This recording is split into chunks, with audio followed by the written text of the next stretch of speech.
Berikut outline yang akan kita bahas pada video kali ini.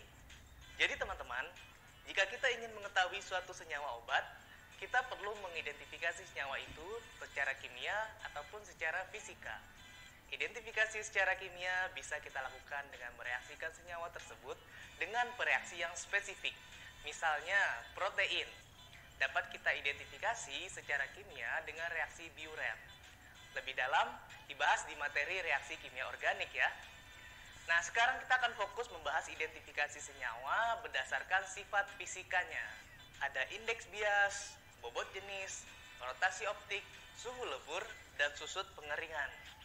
Identifikasi secara fisika ini sering digunakan untuk menguji kemurnian bahan baku obat. Oleh karena itu, kita akan sering menemukan metode identifikasi ini di buku farmakope. Nah, tunggu apa lagi? Yuk kita bahas satu persatu. Pernah nggak teman-teman memperhatikan pensil yang dimasukkan ke dalam gelas berisi air? Pensil tersebut terlihat seperti patah ya. Apakah benar-benar patah? Tentunya tidak. Ini adalah salah satu contoh pembiasan cahaya. Pembiasan cahaya oleh suatu zat diukur dalam nilai indeks bias. Indeks bias merupakan perbandingan kecepatan cahaya dalam udara dengan kecepatan cahaya dalam suatu zat. Atau secara matematis, kita dapat tuliskan indeks bias N sama dengan kecepatan cahaya dalam udara V1 dibagi dengan kecepatan cahaya dalam suatu zat V2. Berdasarkan hukum Snellius, indeks bias N juga sama dengan sinus sudut datang alfa dibagi dengan sinus sudut bias beta. Ternyata, setiap senyawa memiliki nilai indeks bias yang berbeda-beda loh. Senyawa yang sama pun bila fase yang berbeda, maka indeks biasnya akan berbeda. Nah, sifat inilah yang digunakan untuk identifikasi dan menentukan kemurnian suatu bahan baku obat. Untuk menentukan nilai indeks bias, kita dapat menggunakan alat refraktometer. Ada beberapa jenis refraktometer, namun yang biasa digunakan untuk identifikasi bahan baku obat adalah refraktometer AB. Refraktometer AB ini dapat mengukur nilai indeks bias dalam rentang 1,3000 sampai dengan 1,7000 dengan ketelitian 0,0001. Senyawa obat umumnya memiliki indeks bias dalam rentang ini. Bila tidak dinyatakan di monografi, kita dapat mengukur indeks bias pada suhu 25 derajat Celcius. Namun, kebanyakan monografi menyatakan pengukuran indeks bias dilakukan pada suhu 20 derajat Celcius. Suhu ini sangat berpengaruh loh. Beda suhu, maka nilai indeks bias yang terukur juga berbeda. Contohnya, indeks bias air destilasi pada suhu 20 derajat Celcius adalah 1,3330. Sedangkan pada suhu 25 derajat Celcius menjadi 1,3325. Yang kedua ada bobot jenis, yaitu bobot suatu zat dibagi dengan bobot air dengan volume dan suhu yang sama. Biasanya pada suhu 25 derajat Celcius. Namun, bisa berbeda-beda pada setiap monografi. Bobot jenis ini digunakan untuk menguji kemurnian bahan baku obat. Selain itu, juga digunakan untuk menguji kualitas sediaan farmasi. Alat yang digunakan untuk mengukur bobot jenis adalah piknometer, seperti gambar ini. Pada piknometer sudah ada batas volume yang harus dimasukkan untuk memastikan bahwa volumenya sama. Jangan lupa, volume dan suhunya harus sama ya. Jika berbeda, tentunya nilai bobot jenis yang diperoleh juga akan berbeda.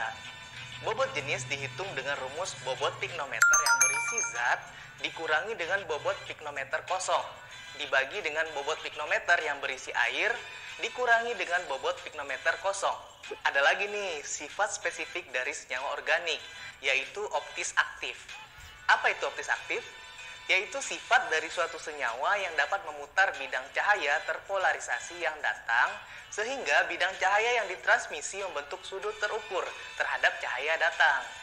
Umumnya, obat merupakan senyawa organik. Tapi, apakah semua senyawa organik bersifat optis aktif? Jawabannya tidak. Yang bersifat optis aktif hanya senyawa organik yang memiliki atom C asimetri atau disebut juga C chiral. C chiral adalah C yang keempat tangannya mengikat atom atau gugus yang berbeda. Contohnya, kloramfenikol seperti gambar ini. Ada 2 atom C asimetri yang masing-masing mengikat 4 atom dan gugus yang berbeda. Senyawa optis aktif memiliki isomer optik sebanyak 2 pangkat N. di mana N adalah jumlah atom C asimetri. Setiap isomer optik memiliki sifat tersendiri. Beda isomer optik bisa beda aktivitas biologisnya. Bisa jadi tidak aktif atau malah bersifat toksik. Nah, oleh karena itu, kita perlu memastikan bahwa bahan baku obat yang kita terima itu benar-benar merupakan senyawa yang diinginkan. Dan tentunya dengan kemurnian yang tinggi, bebas dari campuran isomer optiknya. Untuk memastikannya, kita dapat mengukur rotasi optik dari senyawa tersebut. Alat yang digunakan adalah polarimeter. Alat ini dapat membedakan isomer optik menggunakan nilai rotasi optik masing-masing senyawa. Senyawa yang memutar bidang cahaya searah jarum jam disebut dengan dextrorotatory atau isomer optik positif. Sedangkan senyawa yang memutar bidang cahaya berlawanan dengan arah jarum jam disebut dengan levorotatory atau isomer optik negatif. Nilai rotasi optik diperoleh dengan rumus berikut ini. Alfa pada T dan lambda sama dengan 100 kali A dibagi dengan L dikali C, di mana alfa adalah rotasi optik, T adalah suhu, biasanya pada suhu 25 derajat Celcius. Lambda adalah panjang gelombang, biasanya menggunakan lampu natrium dengan lambda 589. A adalah rotasi yang diamati dalam derajat. L adalah panjang tabung polarimeter dalam desimeter. Biasanya panjang tabung yang digunakan adalah 1 desimeter. Dan C adalah kadar analit dalam satuan gram per 100 ml. Identifikasi fisika selanjutnya adalah suhu lebur atau jarak lebur. Suhu lebur adalah suhu pada saat zat padat melebur. Sedangkan jarak lebur adalah rentang suhu pada saat zat padat mulai mencair sampai dengan seluruhnya melebur sempurna. Kapan kita pilih pengamatan suhu lebur atau jarak lebur? Suhu lebur dipilih untuk senyawa yang terdekomposisi, yaitu senyawa yang melebur menghasilkan gelembung atau membentuk arang sehingga sulit mengamati sampai seluruhnya melebur sempurna. Ini akan menyebabkan pengamatan jarak lebur menjadi tidak akurat. Sedangkan jarak lebur dipilih bila senyawa yang diamati tidak terdekomposisi. Makin murni zat, maka zat akan melebur seketika dengan rentang suhu yang sempit. Zat lain yang menjadi pengotor bahan baku obat tentunya memiliki suhu lebur yang berbeda. Sehingga bila kita uji jarak leburnya, maka rentang suhu dari awal mencair sampai melebur sempurna menjadi lebar.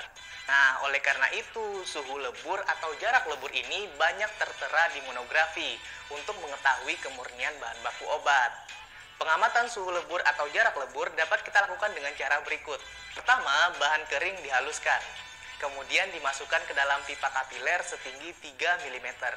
Selanjutnya dipanaskan dengan kecepatan pemanasan 1 derajat Celcius per menit.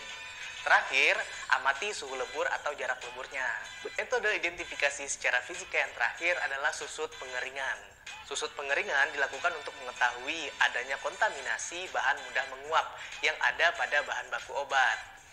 Pengamatan susut pengeringan dapat dilakukan dengan cara berikut.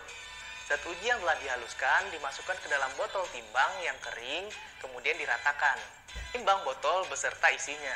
Lalu masukkan botol ke dalam oven, selanjutnya panaskan pada suhu dan waktu sesuai monografi. Terakhir, timbang hingga bobot tetap, yaitu tidak berbeda lebih dari 0,5 mg pada 2 kali penimbangan. Nah, dari sini akan ketahuan, bila setelah dikeringkan bobotnya banyak yang hilang, maka ada banyak kontaminasi dari senyawa yang mudah menguap. Kita coba latihan soal yuk. Polietilen glikol dimasukkan ke dalam piknometer, kemudian ditimbang dan diperoleh berat 23,86 gram. Dengan volume yang sama, air diperoleh berat 22,58 gram. Bila diketahui berat piknometer kosong adalah 12,56 gram, hitung bobot jenis polietilen glikol. Rumus bobot jenis masih ingat kan?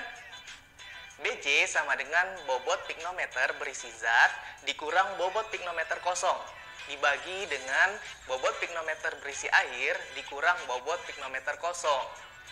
Kita masukkan data yang diketahui ke dalam rumus. BJ sama dengan 23,86 gram dikurang dengan 12,56 gram dibagi 22,58 gram dikurang 12,56 gram.